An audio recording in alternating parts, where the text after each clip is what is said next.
Pwede nga ba tayo talagang magmahal ng kagaya ng pagmamahal ng Panginoong Hesus?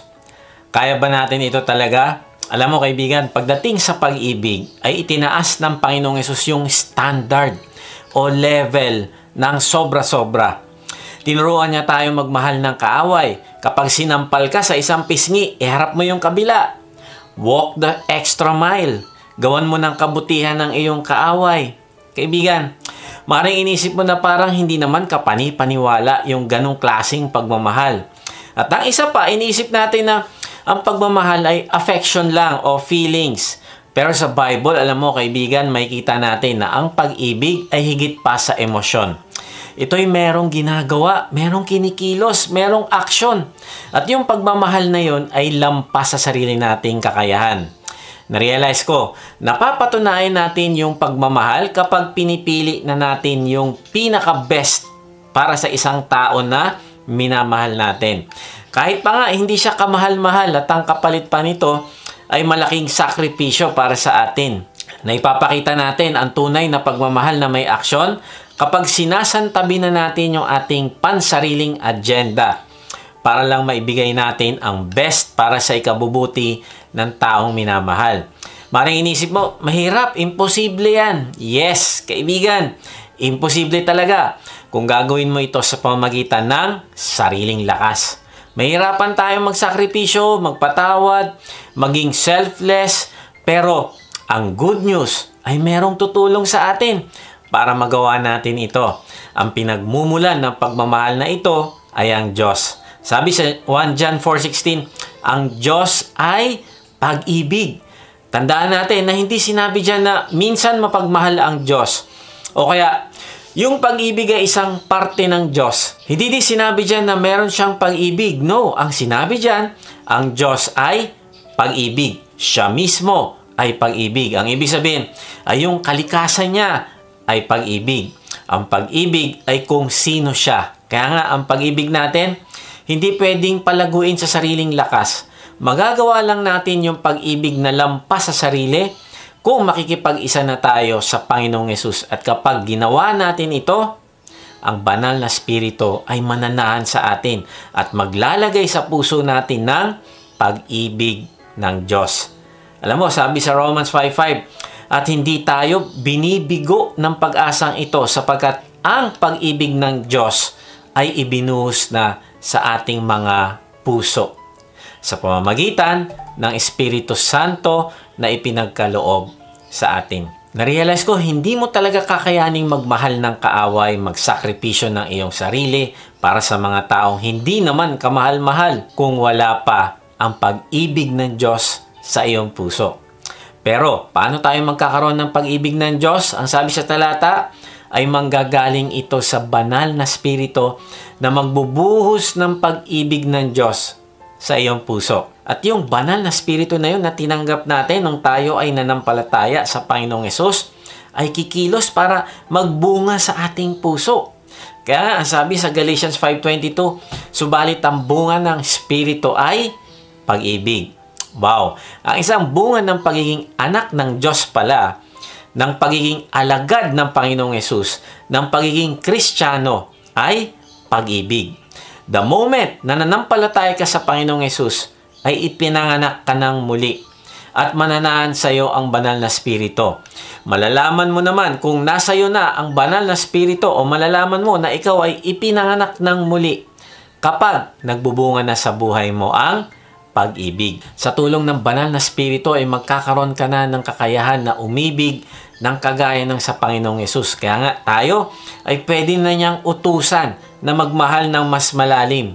Sabi sa 1 Pedro 1:22-23, ngayon nalinis na ninyo ang inyong mga sarili sa pamamagitan ng inyong pagsunod sa katotohanan at naghahari na sa inyo ang tapat na pagmamahal sa mga kapatid. Kaya maalab at taos-puso kayong magmahalan sapagkat muli kayong isinilang, hindi sa pamamagitan ng binhing nasisira, kundi sa pamamagitan ng buhay at walang kamatayang salita ng Diyos. Na-realize ko, hindi ka uutusan ng Diyos na magmahal ng maalab at taos-puso kung hindi ka pa ipinapanganak na muli. Bakit? Kasi hindi mo kakayanin kapag wala pa ang pag-ibig ng Diyos na naibuhos niya sa puso mo sa pamamagitan ng banal na spirito. Kaya nga, sabi diyan, magmahalan at taos puso. Bakit? Sapagkat muli kayong isinilang, ipinanganak ka ng muli. At dahil dito ay pag-aaralan natin ngayon kung ano ba yung maalab at taos pusong pagmamahal na kagaya ng pagmamahal ng Panginoong Hesus sa ating mga tao. At kung sa tingin mo naman, hindi ka pa pinapanganak na muli, nako, panoorin mo pa rin ang mensahe na ito dahil ngayong araw na ito, magkakaroon ka ng opportunity para maging anak ng Diyos. At hindi lang yun, matututo ka pa magmahal ng tunay sa iyong asawa, magulang, kapatid, anak, katrabaho at iba pa.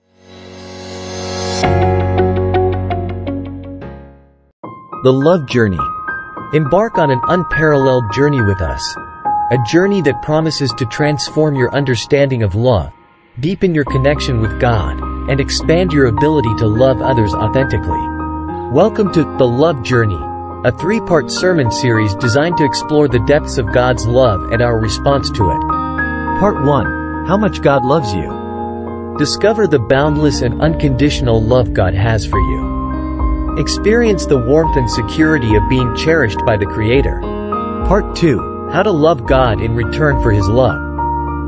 Learn the meaningful ways we can show our love and gratitude to God, turning faith into action and devotion into a way of life. Part 3. How to love others as Jesus loves you. Understand the power of Christ-like love in building relationships and communities, and how we can be vessels of this transformative love in the world. This series is for everyone seeking to deepen their spiritual journey, longing for a closer relationship with God, and aspiring to bring more love and light into their lives and the lives of those around them. Join us for The Love Journey. Part 1, February 11th, 2024. Part 2, February 18th, 2024. Part 3, February 25th, 2024. Online worship service via UpLive app Sunday at 10 a.m. to 12 o'clock noon. Let's explore together how understanding God's love can change us, how returning that love enriches our spiritual life, and how sharing that love transforms our world. Whether you're taking the first step or continuing your path, the Love Journey offers something profound for you.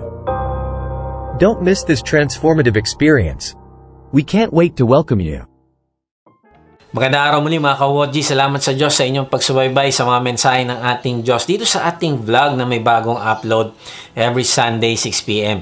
Sa mga hindi pa nakakilala sa akin, ako po si Kuya Mike. Ang calling po sa akin ng Diyos ay magbahagi ng kanyang salita sa paraang mas madaling maiintindihan ng mga manonood. Salamat din pala sa mga bagong members ng ating online discipleship group. Kung gusto mo sumali sa discipleship group, mag-type ka lang ng join sa comment section. Sa mga gusto mag-lead naman ng online discipleship group, message nyo lang kami. Type nyo yung salitang lead at magre-reply kami para sa link ng registration. Meron nga pala tayong live worship service sa UpLive na ginaganap every Sunday 10 a.m. Pwede namin kayong ipanalangin dito pagkatapos ng service. Sa mga gustong sumamba na kasama namin, mag-type lang kayo ng worship at paladala namin kayo ng link. Kung hindi ka pa nga pala nakakasigurado sa iyong kaligtasan, hindi ka sigurado kung matapos kang mawala sa mundong ito, ay makakasama mo ang Diyos sa langit, naku, mag-type ka ng save sa comment section at babahaginan ka namin ng mabuting balita.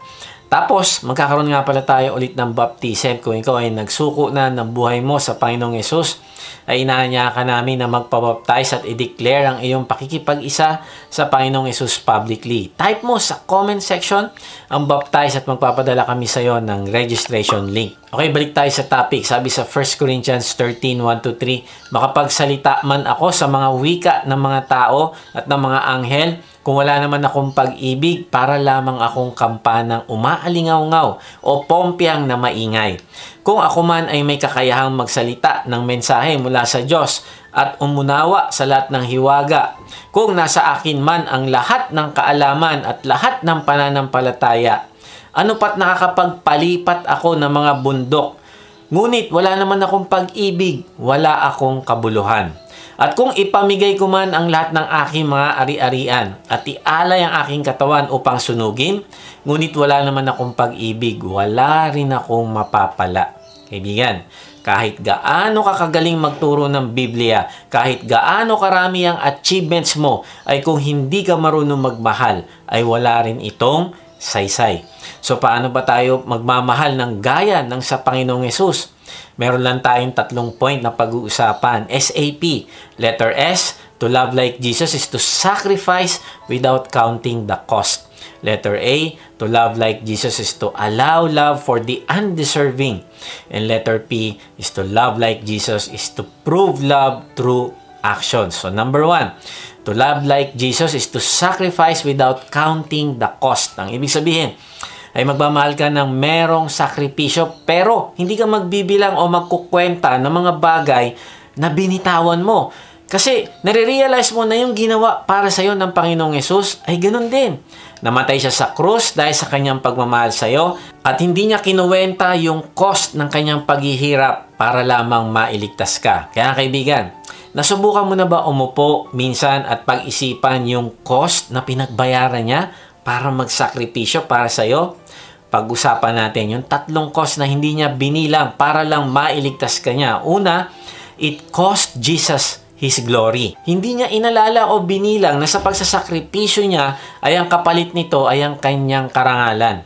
Para sa kanya, di bali na, basta mailigtas ko lang ang mga minamahal ko. Ano ibig ko sabihin? Sabi sa Philippus 2:5-8, naway magkaroon kayo ng kaisipan na tulad ng kay Kristo Jesus. Kahit taglay niya ang kalikasan ng Diyos, hindi niya ipinagpilitang manatiling kapantay ng Diyos. Sa halip, kusa niyang binitawan ng pagiging kapantay ng Diyos at namuhay na isang alipin. Ipinanganak siya bilang tao at nang siya'y maging tao, nagpakumbaba siya at naging masunurin hanggang kamatayan, maging ito man ay kamatayan sa krus. Ang sabi dyan ay kahit taglay niya ang kalikasan ng Diyos, ibig sabihin, siya ay likas na Diyos, pero ito ay binitawan niya.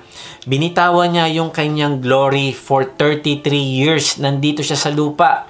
Nagkatawang tao. Tiniis niya yung kahihiyan dito sa lupa. Bakit? Dahil mahal niya tayo. Mahal ka niya.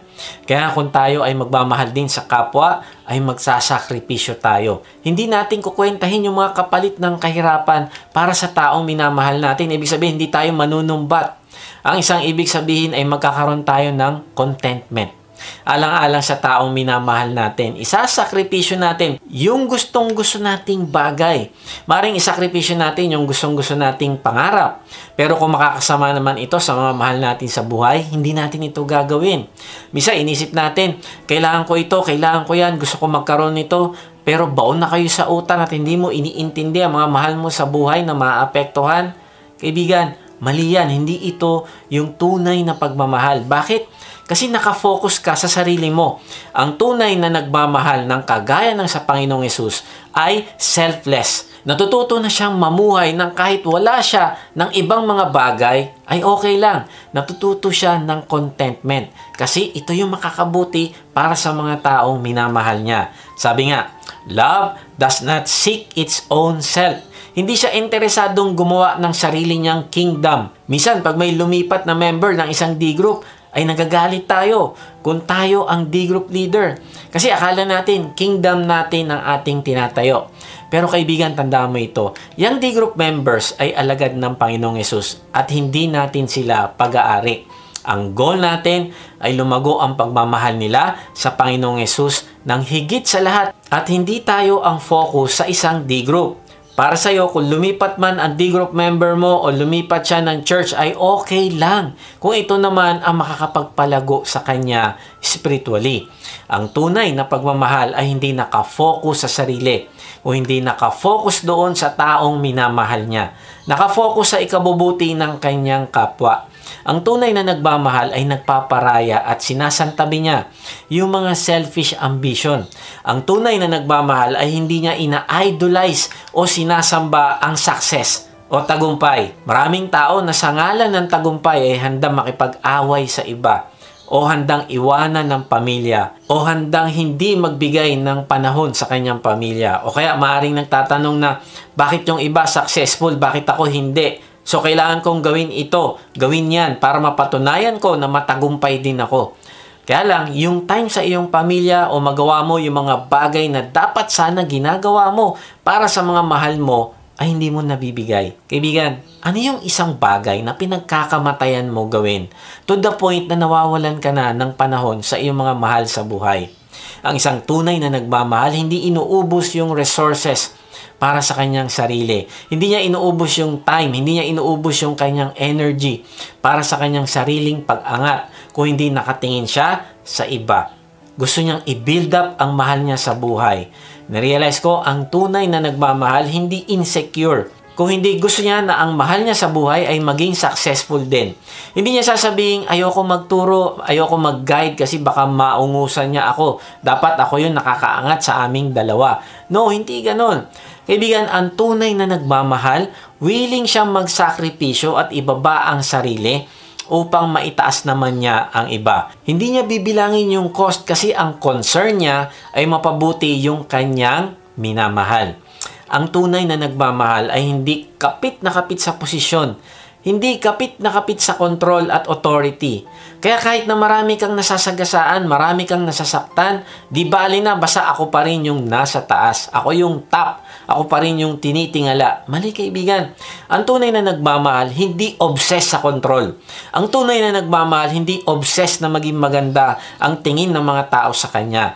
O hindi siya obsessed na makapagpa-impress sa iba kahit na nga ang kapalit noon ay kapahamakan ng kanya mga mahal sa buhay o conflict sa ibang tao. May mga tao na mas mahalaga sa kanya ang tingin ng kanilang mga kaibigan, barkada, kumare, kumpare o kamag-anak sa kanya kaysa sa tingin ng Diyos at ng sarili niyang pamilya.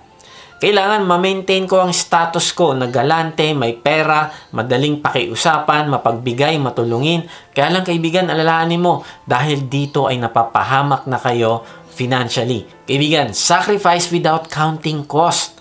Pag-isipan natin ano yung kailangan mo i-give up para lang mapatunayan mo sa iyong pamilya ang iyong pagmamahal. Pangalawang sinakripisyo ng Panginoong Hesus, it cost Jesus physical pain. Minahal niya tayo to the point na ibinigay niya ang sariling katawan para saktan at patayin. Hindi inalalan ng Panginoong Hesus yung physical na sakit na daranasin niya sa kanyang pagsasakripisyo. Alam mo, si Prophet Isaiah ay inilarawan niya kung anong sakit na mararamdaman ng Panginoong Hesus. Sabi sa Isaiah 53:5, ngunit dahil sa ating mga kasalanan, kaya siya nasugatan. Siya ay binugbog dahil sa ating kasamaan. Tayo ay gumaling dahil sa pahirap na dinanas niya at sa mga hampas na kanyang tinanggap. Sabi sa talata, ang Panginoong Hesus ay nasugatan, binugbog dahil sa ating kabutihan. Yun ba'y sabi? Hindi. Nagsakripisyo siya at hindi niya inalintana yung sugat, bugbog, kamatayan. Hindi dahil sa naging mabuti tayo, kung hindi dahil sa ating kasalanan at kasamaan. Grabe, narealize ko ang tunay na pagmamahal ay willing kang mahirapan physically para sa mga taong hindi lang mabuti, kung hindi para sa mga taong masama. Parang sinasabi ng Panginoong Hesus na sa bawat suntok, hampas, hagupit, iniisip niya okay lang, gagaling naman ang mga mahal ko. Alam mo, habang binabasa ko tong talata na ito, Lord, sabi ko, Lord, tulungan mo din akong magmahal ng ganito kalalim.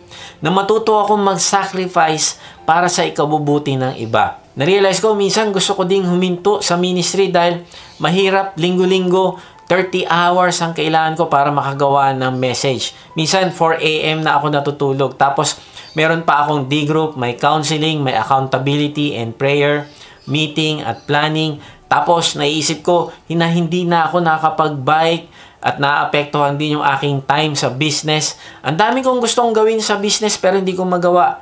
Kaya lang sabi sa akin ni Lord, kung mahal mo ang mga taong gusto mong madala sa aking kaharian, ay hindi ka magkukwenta ng mga bagay na sinasakripisyo mo. Kasama yan sa cost ng pagmamahal. Kaya sabi ko kay Lord, sa tulong mo ay hindi na ako mabubuhay sa sarili ko at ipapagamit ko sa iyo ang aking buhay. Dahil pagpapakita ito ng tunay na pagmamahal ko sa iyo at pagmamahal ko sa aking kapwa.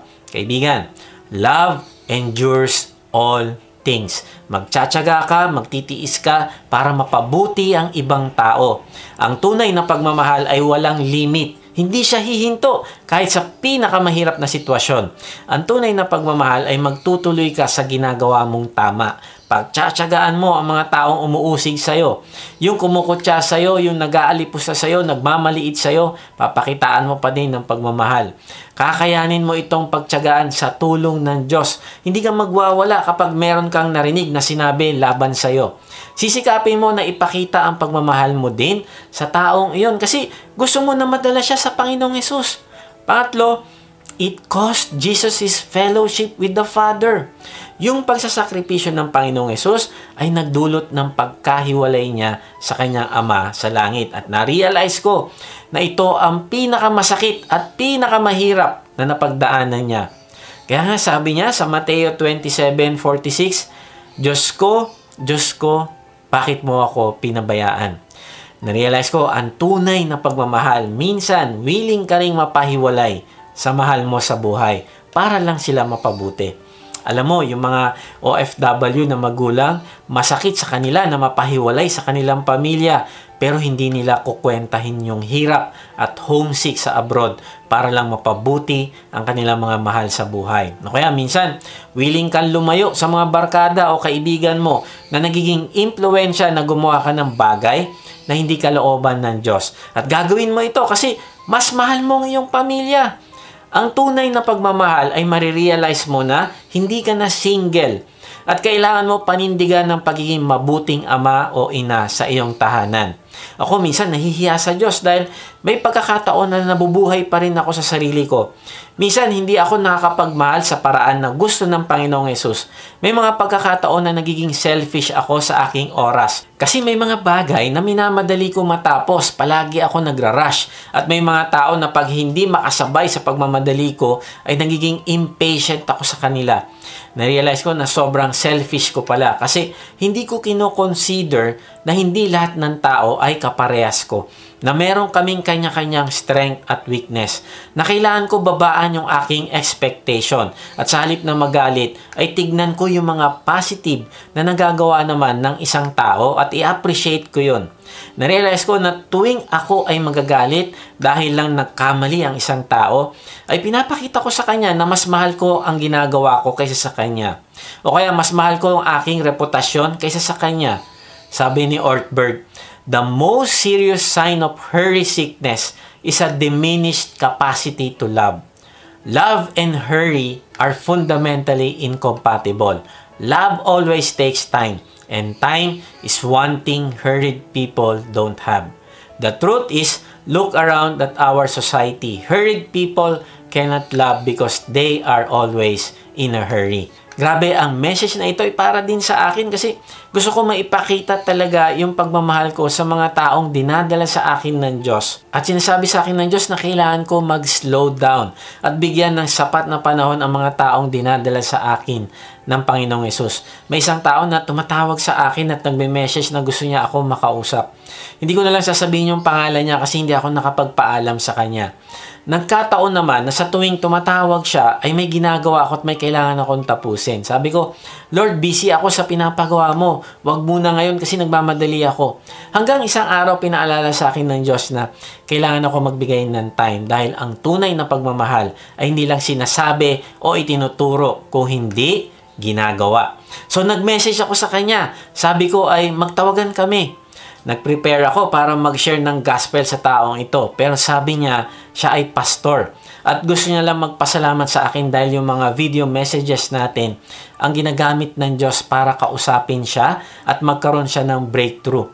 Alam mo, nasa halip na ako ang mag-minister sa kanya, ay ako yung na-bless kasi pinakita ng Diyos na siya talaga ang kumikilos at kumakausap sa mga tao. Kaya sabi ko, salamat Lord kasi nagkaroon ako ng privilege na magmahal ng nagsasakripisyo at hindi nagbibilang ng pagod at hirap. May isang nanay, paakyat siya sa isang bundok sa South Wales. Karga niya yung kanyang maliit na baby. Nang biglang merong isang matinding blizzard ang dumaan. Hindi na narating ng nanay yung kanyang pupuntahan dahil matapos dumaan ng blizzard ay nabaon yung nanay sa napakataas na snow. Natuklasan ng mga kumuha ng kanyang bangkay na bago siya mamatay ay hinubad niya yung kanyang mga damit at ibinalot niya sa kanyang baby. At nung tinanggal ng mga rescuer yung balot ng baby, nagulat sila, tuwan-tuwa sila dahil yung baby ay buhay pa. Ang ginawa pala ng nanay ay niyakap niya ng mahigpit, pinotektahan niya yung baby niya na hindi matabunan ng yelo. Now, maraming taon nang lumipas at yung baby na yon na si David Lloyd George ay lumaki at naging Prime Minister ng Great Britain. Isa si George sa kinikilalang magagaling na statesman sa England. Narealize ko, walang magiging Prime Minister na David Lloyd George kung hindi siya minahal na may sakripisyo ng kanyang nanay. Kaya kaibigan, tanungin mo ang iyong sarili, pinapakita mo ba ang iyong sacrifice without counting the cost? Sino ang mga taong dumaan sa buhay mo na napabuti dahil sa iyong pinakitang pagsasakripisyo para sa kanila? Kaibigan, balang araw, hindi mo masasabi na magiging ambassador din sila ng Panginoong Yesus dahil sa pinakita mong pagsasakripisyo sa kanila. Pwedeng siya ay ang iyong asawa, anak, magulang, kapatid, pamangkin at iba pa. So, paano tayo magmamahal sa ating kapwa na kagaya ng sa Panginoong Yesus? Una, sacrifice without counting the cost. At pangalawa, ay to allow love for the undeserving. Mamahalin pa rin natin kahit hindi deserving ang isang tao. Sabi sa Romans 5:7-8, Christ arrives right on time to make this happen. He did not and does not wait for us to get ready. He presented Himself for this sacrificial death when we were far too weak and rebellious to do anything to get ourselves ready. And even if we had not been so weak, we would not have known what to do anyway. We can understand someone dying for a person worth dying for. And we can understand how someone good and noble could inspire us to selfless sacrifice. But God put His love on the line for us by offering His Son in sacrificial death while we were of no use whatever to Him. Grabe, sabi sa talata, but God put His love on the line for us by offering His Son in sacrificial death while we were of no use whatever to Him. Sabi sa kabuuan ng talata, namatay siya para sa mga taong rebellious na kagaya natin at hindi lang tayo rebellious. Wala din naman tayong gamit para sa kanyang pagpapakamatay sa atin. Ibig sabihin, hindi tayo deserving. Marapat lang na pabayaan na lang niya tayong mapunta sa dagat-dagatang apoy. Pero kahit hindi tayo deserving, ay pinakita niya na ang tunay na pagmamahal ay pinapakita sa mga taong hindi kamahal-mahal. Kaya nga kung gusto natin siyang tularan sa pagmamahal, ay kailangan natin magmahal sa mga taong mahirap mahalin. Sabi niya sa Mateo 5:44-47, ngunit ito naman ang sinasabi ko, ibigin ninyo ang inyong mga kaaway at ipanalangin ninyo ang mga umuusig sa inyo upang kayo'y maging tunay na mga anak ng inyong Ama na nasa langit, sapagkat pinasisikat niya ang araw sa mabubuti, gayon din sa masasama. At nagpapaulan siya sa mga matuwid at sa mga di matuwid. Kung ang mga nagmamahal sa inyo ang siya lamang ninyong mamahalin, anong gantimpala ang inyong maaasahan? Hindi ba't ginagawa rin yan ng mga maniningil ng buwis? At kung ang mga kapatid lamang ninyo ang inyong binabati, ano ang ginagawa ninyong higit kaysa iba? Hindi ba't ginagawa rin yan ng mga hentil? Na-realize ko, madaling magmahal ng mga taong mabuti din ang turing sa atin. Pero ang totoong test o pagsubok ng isang pagmamahal ay kung paano natin tinatrato yung mga taong nagkakamali sa atin. Yung mga taong nagpe-persecute sa atin. Bakit kailangan natin itong gawin? Kasi tayo din mismo, mahirap ding mahalin. Ako, mahirap din ako mahalin. Lahat tayo ay hindi naman perfect. Kaya kung tumatanggi kang magmahal sa mga taong nagkasala sa iyo, kasi sabi mo, hindi sila deserving, then siguraduhin mo na ikaw ay deserving na mahalin ng Diyos at ng tao. Na maging perfect ka na hindi nagkakamali. Kaya kaibigan, wag mo i-single out ang asawa mo o kasama mo sa opisina. Yan, masama talaga yan. O kasama mo sa ministry. Kasi lahat tayo mahirap mahalin. Buti na lang kahit ganito tayo, mahal na mahal pa rin tayo ng Diyos. Mahal kita kaibigan, kaya nagiging honest lang ako sa iyo na lahat tayo hindi deserving na mahalin. Kaya pag may nakita tayo na ginagawa ng isang kapatiran, wag nating husgahan at ikwento sa iba. Wag natin siyang pagchismisan. Okay ba yun? Sa halip ay ipakita natin sa kanya yung pagmamahal na walang kondisyon. Ipanalangin natin siya at kausapin at payuhan sa mapagmahal na paraan. Sabi sa 1 Corinthians 13:4, ang pag-ibig ay matyaga at magandang loob. Hindi maiinggitin, hindi mayabang, ni mapagmataas man. Ang sinasabi dito ay ang pag-ibig, matyaga at magandang loob. Hindi ka mapapagod o susuko sa mga taong sa tingin mo ay walang pag-asang magbago. Kaibigan, meron ka bang taong sinukuan mo na at sinabi mo wala nang pag-asang taong ito? Pwedeng ito ay D-group member mo, pwedeng ito ay family member, o pwedeng ito ay kasama mo sa trabaho o sa ministry. Kaibigan, allow love for the undeserving. Sabi sa Mateo 5:46, kung ang mga nagmamahal sa inyo ay siya lamang ninyong mamahalin, anong gantimpala ang inyong maaasahan? Hindi ba't ginagawa rin yan ng mga maniningil ng buwis?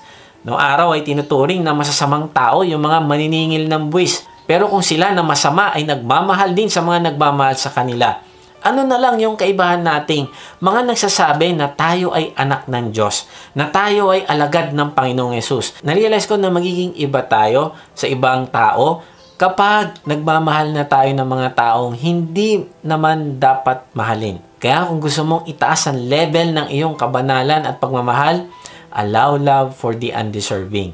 Sabi sa 1 Corinthians 13:5, ang pagmamahal daw ay hindi magaspang ang pag-uugali, hindi makasarili, hindi magagalitin. Wow, ibig sabihin kalma ka lang at huwag magagalitin sa mga taong nagkakamali sa'yo. Ibig sabihin ay susundin mo ang sinasabi sa mga Kawikaan 15:1. Ang malumanay na sagot makapapawi ng galit. Ngunit sa tugong marahas, poot ay hindi mawawaglit. Kaibigan, paano ka nagre-respond sa mga taong galit sa'yo? Sa mga taong mataas ang tono at sumisigaw? Narealize ko ang natural nating pagtugon ay gumanti rin ng mas mataas na tono, mas malakas na boses, hanggang sa mas lalong nagagalit din yung kausap mo, hanggang sa dumating na sa point na kayo ay nagkakasakitan na. Pero tingnan mo ang payo ni Solomon. Sabi niya, ang malumanay na sagot nakakapawi ng galit. Ibig sabihin, hindi natin susuklian ng apoy ng isang apoy.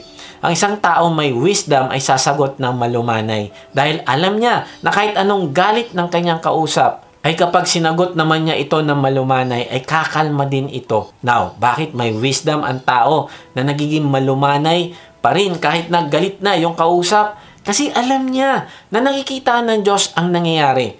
At alam niya na ang Diyos ang bahalang gumanti sa maling ginagawa ng isang tao. Pero ang kanyang responsibilidad ay mahalin pa din yung kanyang kaaway at ipagpaubaya yung pagganti sa Panginoong Yesus. Sabi sa Romans 12:19-20, mga minamahal, huwag kayong maghihiganti. Ipaubaya ninyo iyon sa galit ng Diyos sapagkat nasusulat, akin ang paghihiganti, ako ang gaganti, sabi ng Panginoon. Sa halip, kung nagugutom ang iyong kaaway, pakainin mo. Kung nauuhaw, painumin mo. Sa gayon ay magbubunton ka ng mga baga sa kanyang ulo. Wow! Ayon sa talata, hindi ka lang iiwas. Kung hindi, ang sabi, gagawan mo siya ng kabutihan. Misa, inisip natin, hayaan mo na siya, iwasan na lang, wag na pansinin. Pero hindi, ang sabi ay, kapag nagpakita siya ng kasamaan sa iyo, ay papakitaan mo siya ng pagmamahal. Tutulungan mo siya, aalamin mo kung anong kanyang pangangailangan. Ipapakita mo sa kanya na ikaw ay anak ng Diyos. And then, anong mangyayari? Sabi diyan, sa gayon ay magbubunton ka ng mga baga sa kanyang ulo. Ang ibig sabihin, mapapahiya siya. Noong araw kapag ang isang tao ay nagre-repent, ay naglalagay siya ng tray ng mga uling sa taas ng kanyang ulo bilang pagpapakita na siya ay nagsisisi sa kanyang kasalanan. Ang sinasabi dito ay dahil sa pinapakita mong kabutihan, kapalit ng kasamaan niya sa iyo, ay marirealize niya na siya ay mali at magsisisi siya balang araw. Kaya kaibigan, allow love for the undeserving. Kaibigan, sino ang mga taong sa tingin mo ay nagkaroon kayo ng conflict? Kaibigan, gawan mo ng kabutihan ng taong yan para makita niya na ikaw ay anak ng Diyos. Sa tuwing umiilaw ka sa harap niya, ay yung kanyang pagkakamali ay lumilitaw at doon siya nagsisimulang magsisi. Then sabi sa 1 Corinthians 13:5, ang pagmamahal ay hindi mapagtanim ng sama ng loob sa kapwa. Kaibigan, ang pagmamahal ay hindi nagtatanim ng sama ng loob. Hindi siya nagbibilang ng record ng mga maling nagawa sa kanya. Na-realize ko, natural sa ating mga tao na bilangin yung pagkakamali ng iba sa atin at gusto natin makaganti. Minsan, di ba, yung asawa mo, masyadong historical, inuulit-ulit. O, di ba, ganyan ka dati? Di ba, ganito ginawa mo? O, pang ilang beses na yan. Alam mo kaibigan, kung gusto mo matuto magmahal ng kagaya ng sa Panginoong Hesus, hindi mo bibilangin yan. Kung pinatawad mo na siya noon, tapos na yon. Magsimula ka na ulit ng bago. Huwag mo nang banggitin ulit yon. Ang tendency kasi natin kung ilan yung ginawa sa ating pagkakamali, ay mas higit pa doon ang plano nating gawin laban sa Kanya. Pero ang pagmamahal na gaya ng sa Panginoong Hesus, ang sabi sa talata ay hindi nagtatanim ng sama ng loob. In fact, kapag meron nagkamali sa Kanya, ay willing siya na palampasin na lang yon para makita niya na hindi yan big deal. Mamahalin ko pa rin siya. Ang tunay na pagmamahal ay willing kang manahimik. Ayaw mo ng iskandalo. Bakit? Kasi kapag merong iskandalo, ang lahat ay talo, walang nananalo. Kaya nga hindi ito pagmamahal. Ang pagmamahal ay sisikapin niya na magkaroon ng reconciliation at healing sa kanilang relasyon. Sabi sa 1 Corinthians 13:7, ang pag-ibig ay matiisin, mapagtiwala, puno ng pag-asa. Ang pag-ibig ay nagbibigay ng konsiderasyon sa isang tao. Hindi niya sasabihin na namumuro ka na, isa na lang at lagot ka na sa akin. Hindi, ang sabi dyan, ang pag-ibig ay matiisin. Hindi nakasalalay yung pagmamahal niya doon sa tao kung magbabago ba ito o hindi. Hindi ka nagbabago ha? Sige, bahala ka sa buhay mo. Now, hindi pinag-uusapan dito yung binubugbog ka na, pinapatay ka na, titiisin mo pa din. Hindi. Ang sinasabi lang ay maaari kang lumayo sa Kanya, pero nandun pa rin yung pagmamahal mo. Nandun pa rin yung pagmamalasakit mo sa Kanya. Gusto mo pa rin ipakita na mahal mo siya. At wala kang planong gumanti sa Kanya. Bakit? Sabi, ang pag-ibig ay mapagtiwala. Hindi ibig sabihin na magiging gullible ka na. Napapaniwalaan mo lahat ng sinasabi sa'yo kahit alam mong niloloko ka na. Hindi. Ang ibig lang sabihin nito ay hindi mo kailangan mahuli na nagsisinungaling ang isang tao. Kung hindi, ibibigay mo pa rin yung respeto sa Kanya. Bakit? Kasi alam mo na ang kasinungalingan ay pananagutan niya sa Diyos. Pero ikaw ay tungkulin mo na ibigay pa rin yung respeto at pagmamahal sa Kanya. And then, sabi dyan, puno ng pag-asa ang pag-ibig. Ibig sabihin, maniniwala ka na magkakaroon ng victory o tagumpay ang tao na yan. Nalalabas din yung katotohanan o darating yung time na makikilala niya ang Diyos. Pero in the meantime, mamahalin mo pa rin siya. Magiging ilaw ka sa Kanya. Kasi hindi nawawala yung pag-asa mo para sa Kanya. May isang mag-asawa, yung babae galit na galit sa kanyang asawa dahil nga nanloko ito sa kanya. Narealize ko paano kung hinayaan ng Diyos na mangyari yon para mapatunayan nung babae kung gaano niya kamahal yung lalaki. Imagine mo ito, bakit inalaw ng Diyos ang kasalanan? Bakit hinayaan niya ang temptation? Narealize ko kasi gusto niya na patunayan natin na mas mahal natin siya kaysa sa ating temptation at kasalanan. Pangalawa, gusto din niyang patunayan sa atin na kahit magkasala tayo sa Kanya, ay mamahalin pa rin niya tayo. Now, imaginein mo, walang temptation, walang kasalanan, ano mangyayari? Siyempre, susunod lang tayo sa lahat ng sasabihin ng Diyos. Malamang ang Diyos ay nasa puso natin, mahal na mahal natin siya, marahil. Kasi nga, walang temptation, wala tayong mamahaling iba. At ito pa, maaaring sabihin mo, I'm faithful, I'm obedient, I deserve to be loved. Kasi ginagawa ko lagi yung tama. Pero tingnan mo ito, hindi mo masyadong ma-appreciate yung pagmamahal ng Diyos sa'yo. Kasi nga, palaging tama yung ginagawa mo. Walang temptation. Pero dahil sa inalaw ng Diyos ang temptation, nagkakasala tayo, nadadapa tayo, pero mas ma-appreciate natin ngayon na kahit nagrebelde tayo, kahit nagkasala tayo sa Diyos, mas pinili natin yung temptation, pero mas minahal pa rin niya tayo. Nako, di ba? Talagang ma-appreciate mo yung pagmamahal ng Diyos sa iyo. Now, kung inalaw ng Diyos na magkasala laban sa iyo ang iyong asawa, then it's a test. Mamahalin mo pa rin ba siya o hindi? Pagkakataon mo na ito para maipakita mo sa Kanya na mamahalin kita kahit anong mangyari. Kahit anong kasalanan mo, ang pagmamahal ko sa iyo ay walang kondisyon. Kung mamahalin mo pa rin siya, then nagmamahal ka ng gaya ng sa Panginoong Hesus. Sabi sa 1 Corinthians 13:7, ang pagmamahal ay nagtsatsaga hanggang wakas. So, paano tayo magmamahal sa ating kapwa ng kagaya ng sa Panginoong Hesus? Una, sacrifice without counting the cost. At pangalawa, allow love for the undeserving. And lastly, number 3, prove love through actions. Papatunayan mo ang pagmamahal mo sa pamamagitan ng iyong aksyon. Narealize ko, pwede naman sabihin ng Diyos na mahal niya tayo, period. Paniwalaan niyo yan, ako ang Diyos. At wala na siyang gagawin. Pero hindi. Sabi sa Bible, pinakita niya kung gaano niya tayo kamahal. At hindi lang basta sinabi. Halimbawa, ang mga Israelita, niligtas niya sa pagkaalipin sa Ehipto at nag-provide siya sa lahat ng kanilang pangangailangan sa disyerto. Kahit pa nga nagre-rebelde sila sa Diyos. Hindi rin siya tumigil sa pagpapadala ng mga propeta para mabigyan ng babala ang mga tao dahil mahal niya sila at ayaw niya mapahamak sila. At ang pinaka-ultimate na pagpapakita ng Diyos ng kanyang pagmamahal ay noong binayaran niya ang lahat ng ating mga kasalanan. Kaya nga, sabi niya sa 1 John 3:18, mga anak, huwag tayong magmahal sa pamamagitan ng salita lamang, kundi patunayan natin ito sa pamamagitan ng gawa. Then, sabi pa ni C.S. Lewis, the rule for all of us is perfectly simple. Do not waste time bothering whether you love your neighbor. Act as if you did. As soon as we do this, we find one of the great secrets. When you are behaving as if you love someone, you will presently come to love him. Wow, sabi ni C.S. Lewis, hindi mo kailangan tanungin kung mahal mo ba ang isang tao, kung hindi, kumilos ka na parang mahal na mahal mo siya at ipakita mo sa kanya yon. At yung feeling mo ng pagmamahal, darating yon. Narealize ko na hindi natin kailangang antayin na dumating yung feelings o emotion. Hindi ko feel mahalin yung aking asawa kasi may mga ginagawa siya na kinaiinisan ko. Hanggang hindi siya nagbabago, hindi ako magpapakita ng pagmamahal sa kanya. Kaibigan, huwag mo antayin yung emotion o feeling.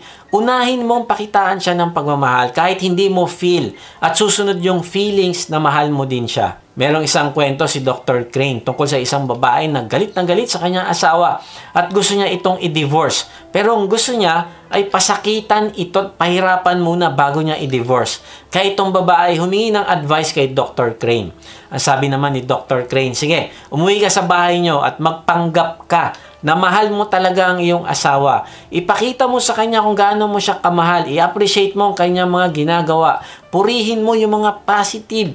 Pagsikapan mo na maging mabait sa kanya. Pasensyosa, considerate, at generous ka. Palagi mo siyang i-please at paniwalain mo siya na mahal mo siya talaga. At matapos mo siyang mapaniwala na talagang mahal na mahal mo siya at hindi mo makakayang mawala siya sa buhay mo, ay ito na yung panahon para sabihin mo sa kanyang makikipag-divorce ka na. At sa paraan na ito, ay talagang masasaktan siya. Alam mo, namilog yung mata ng babae, tuwan-tuwa siya. Sabi niya, napakagandang plano.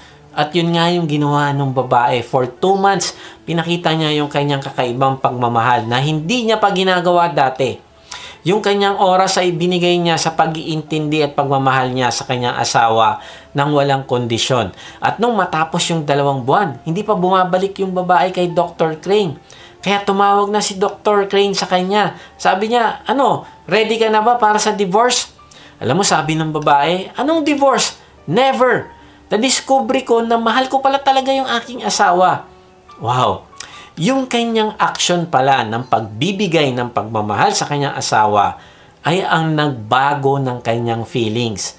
Yung motion niya ay nagresulta ng emotion. Kaya kaibigan, wag mo antayin yung feelings. Ipakita mo ang pagmamahal mo kahit hindi mo feel sa iyong asawa, sa iyong anak, magulang, katrabaho, at kapag ginagawa mo ito, ay marirealize mo na mahal mo pala talaga sila. Sabi sa Santiago 2:15-16, halimbawa may isang kapatid na walang maisuot at walang makain. Kung sasabihin ninyo sa kanya, patnubayan ka nawa ng Diyos. Magbihis ka at magpakabusog. Ngunit hindi naman ninyo siya binibigyan ng kanyang kailangan. Anong silbi nun? Kaibigan, kung gusto mo magmahal ng kagaya ng sa Panginoong Yesus, ay sisikapin mo na makatulong kahit na sa maliit na paraan sa mga taong nanghihingi sa iyo ng tulong. Hindi mo sasabihin ipagpipray kita, kapatid. Kaibigan, maganda yung manalangin, pero kung meron kang maitutulong kahit konti na nakayanan mo, ay magbigay ka sa kanya at sa ganong paraan ay may papakita mo sa kanya na mahal mo siya. Sabi sa John 13:34, isang bagong utos ang binibigay ko sa inyo ngayon, magmahalan kayo kung paano ko kayo minahal. Gayon din naman, magmahalan kayo. Sabi dito ay magmahalan kayo. Imaginein mo sa ating tahanan, eskwelahan, opisina, church, lahat tayo nagmamahalan. Grabe, ang sarap mabuhay kasi nagmamahal ka at nakakatanggap ka rin ng pagmamahal mula sa iba. Now, imaginein mo ang isang kumpanya na magiging matagumpay kasi yung kanilang boss minamahal ang mga empleyado. At alam ng mga empleyado na mahal sila ng kanilang boss. Alam mo, ako napaisip din kung alam ba ng aking mga empleyado na mahal ko sila at nagmamalasakit ako sa kanila. At sinasabi ko ito sa kanila. Kasi ayokong maramdaman nila na para lang silang kagamitan na ginagamit para sa pagkita ng pera.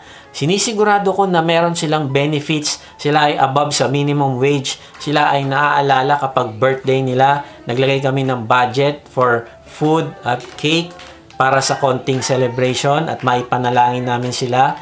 Malit na kumpanya lang kami pero may budget kami for their medical expense. Pag mayroong conflict, may times na ako mismo yung namamagitan para ma-reconcile sila. We pray together and reconcile differences. We make sure na regular yung aming discipleship group sa babae at sa lalaki.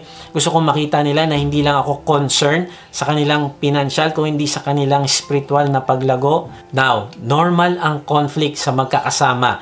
Kaya patuloy ko silang nilalapit sa Diyos upang matuto kaming lahat na magmahalan kahit pa nga may pagkakataon na na-offend kami. Ganon din naman, na-realize ko yung pagsasabi ng mahal kita ay makakapagpasaya sa mga taong nakakarinig nito. Kung yung asawa palagi niya ina-assure ang kanyang asawa at sinasabihan na mahal kita, naku, ang saya ng tahanan.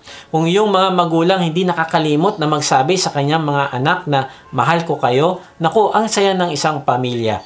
Na-realize ko na I'm so blessed kasi yung salitang I love you ay normal sa aming family.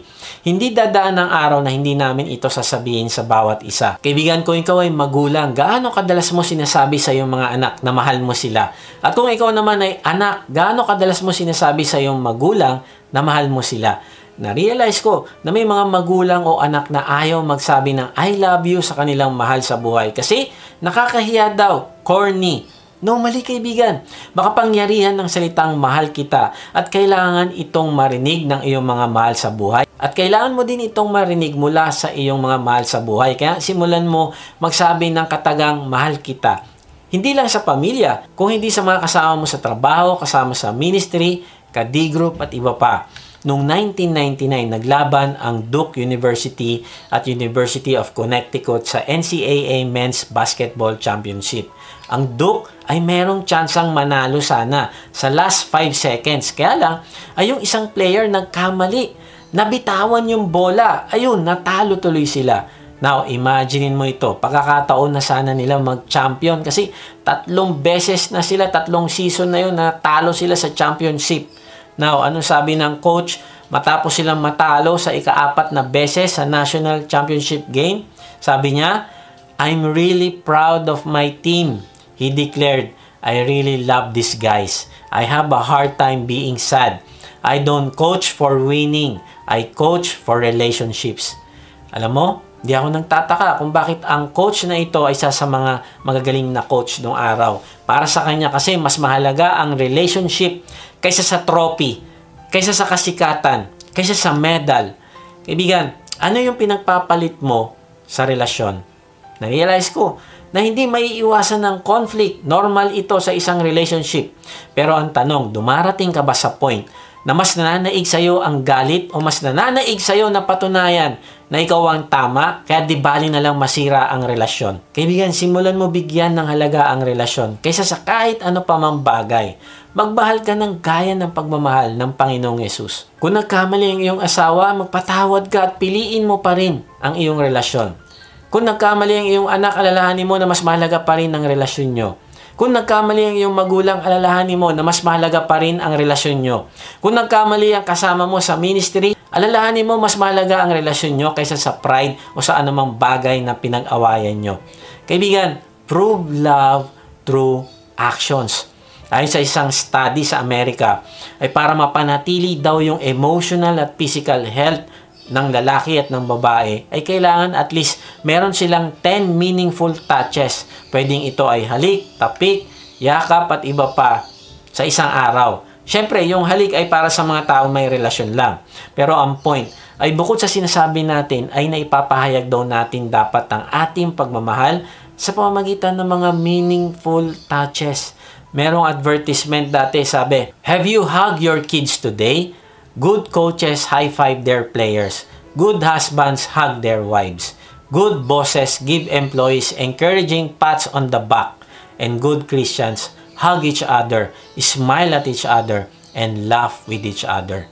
Si Evangeline Booth na anak ng founder ng Salvation Army ay nasa isang squatter area noon at naglilinis siya ng sugat ng isang lasing na babae.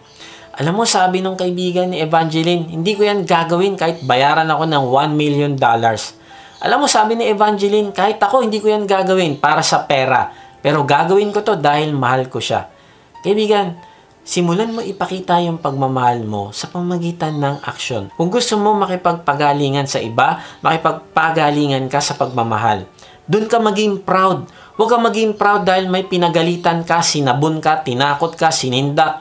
Maging proud ka kapag nagmamahal ka na sa iba ng walang kondisyon.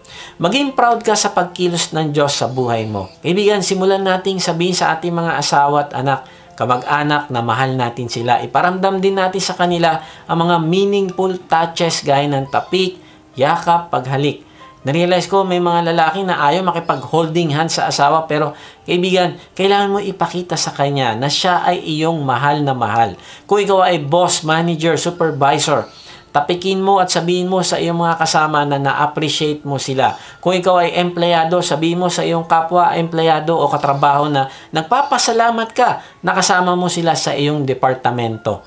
Sabi sa 1 John 4:19, tayo'y umiibig sapagkat ang Diyos ang unang umibig sa atin. Narealize ko kung gaano kalaki ang tinanggap mong pag-ibig mula sa Diyos ay ganun din kalaki yung magiging pag-ibig mo sa Kanya. At kapag naging malaki yung pag-ibig mo sa Kanya, ay magiging malaki rin yung pag-ibig mo sa ibang tao. May isang pastor na nag-counsel sa isang lalaki. Sabi ng lalaki, Pastor, hindi ko maiwasan na hindi lokohin yung aking asawa. Mahal na mahal ko siya eh. Pero napakahina ng aking laman. Alam mo, sabi ng pastor, mahina ang iyong laman kasi mahina yung pagmamahal mo. Hindi sapat na mahalin mo ang iyong asawa, kung hindi dapat mahalin mo rin yung ibang babae to the point na hindi ka makikipagrelasyon sa kanila.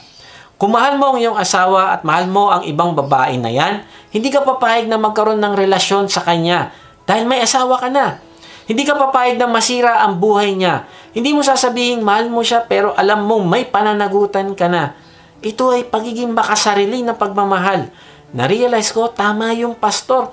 Kasi sabi niya, mahina ang iyong laman kasi mahina ang iyong pagmamahal.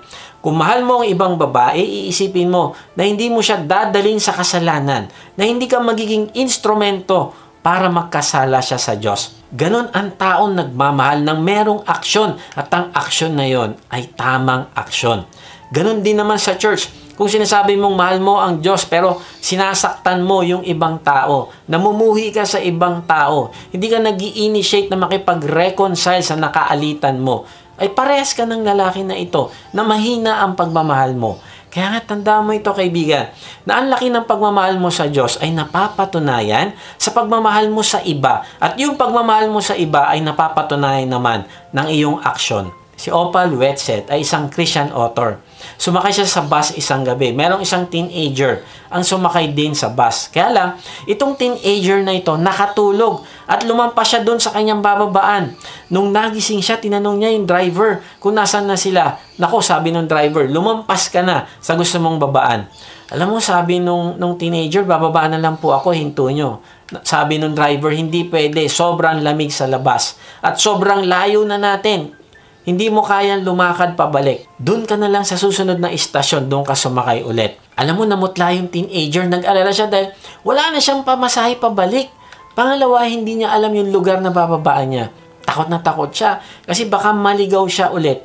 Alam mo, ang ginawa ni Opal, pinuntahan niya yung driver at pinakiusapan ito na kausapin yung kapwa driver doon sa kabilang istasyon na huwag na pagbayarin ng bata at pumayag naman yung driver.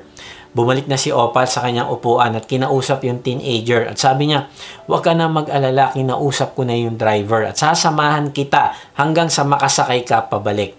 Habang tahimik silang bumibiyahe, ay itong teenager tinapik sa balikat si Opal at meron itong ibinulong sa kanya. Sabi niya, Ma'am, are you a Christian? Kristiyano po ba kayo? Kaibigan, kailan may nagtanong sa'yo kung Kristiyano ka ba? Matapos nilang makita ang pagmamahal mo sa kanila. Narealize ko na kapag nagpapakita ka ng pagmamahal sa iba, malalaman nila na ikaw ay alagad ng Panginoong Hesus.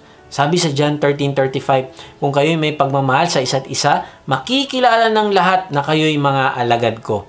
Kaibigan, hayaan mo na ikaw ang maging instrumento ng Diyos para maipakita niya ang pagmamahal sa mga taong nasa paligid mo. Gawin mo ito upang mapatunayan mo na mahal mo din ng Diyos at mahal mo din ng iyong kapwa. Maaaring kinausap ka ng Diyos ngayon at naisip mo na kailangan mo ding mapalago ang pagmamahal mo sa iyong pamilya, katrabaho at iba pa. Kaibigan, hindi mo magagawa ang pagmamahal ng walang kondisyon kung hindi ka muna makikipag-isa sa Panginoong Hesus. Manampalataya ka sa Kanya na Siya ang nagbayad ng iyong kasalanan sa krus at kapag ginawa mo ito ay lilinisin ka, patatawarin ka at bibigyan ng buhay na walang hanggan. Ipahayag mo ang pananampalataya mo sa Kanya sa pamamagitan ng panalangin. Kahit nasan ka ngayon, sabihin mo sa Kanya, Panginoong Hesus, inaamin ko po na ako ay makasalanan. Patawarin mo po ako.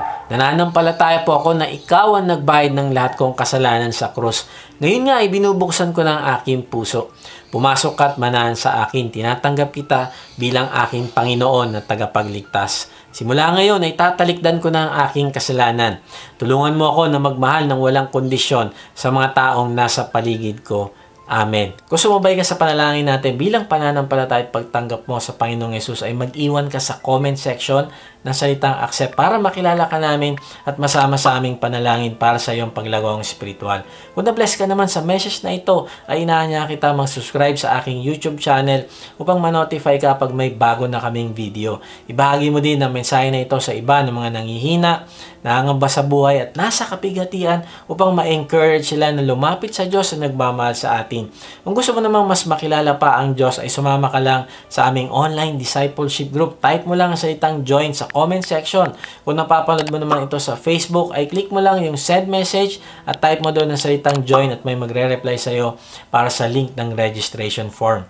Salamat nga pala sa mga nagsusupport sa ating ministry at kung gusto mo maging partner sa ministry na ito na magamit ka ng Diyos sa pagpapalaganap pa ng kanyang salita at pagtulong sa mga nangangailangan ay inaanya kita mag-support financially sa ating gawain. Meron tayong link ng give page sa baba ng description. Pag hindi nyo nakita ang link, ay mag-type lang kayo ng partner sa comment section at papadala namin kayo ng link. Sa ating pagtatapos ay iwan ko ito sa inyo. May nagsabi, love is slow to suspect, quick to trust, slow to reprimand, quick to forbear, slow to belittle, quick to appreciate, slow to condemn, quick to justify, slow to offend, quick to defend, slow to demand, quick to give, slow to provoke, quick to conciliate, slow to hinder, quick to help, slow to resent, quick to forgive. Kaibigan, simulan mo na ang buhay mo ay maging daluyan ng pagmamahal ng Diyos para sa ibang tao. Ipakita mo ang pagmamahal mo sa iyong kapwa. Una, sacrifice without counting the cost. Hindi mo bibilangin yung mga binibigay mo, pinaghihirapan mo, iniiwanan mo para lang maipakita mo ang iyong pagmamahal. Ibigay mo yung sarili sa pagmamahal ng walang hinihinging kapalit. And then number 2, allow love for the undeserving. Huwag kang mamili ng mamahalin kahit yung hindi ka mahal-mahal, ay pakitaan mo ng pagmamahal. At pangatlo, prove your love through your actions. Patunayan mo na nagmamahal ka talaga, hindi lang sa salita, kung hindi sa gawa. At kapag ginagawa mo ito, hindi mo lang mapapatunayan sa Diyos na mahal mo siya, kung hindi napapatunayan mo sa ibang tao na ikaw ay alagad ng Panginoong Hesus. Tandaan mo na kapag nakikita yung Christ-like love sa iyo ng mga tao, ay ang buhay mo ay magbibigay ng karangalan sa Panginoong Hesus. God bless!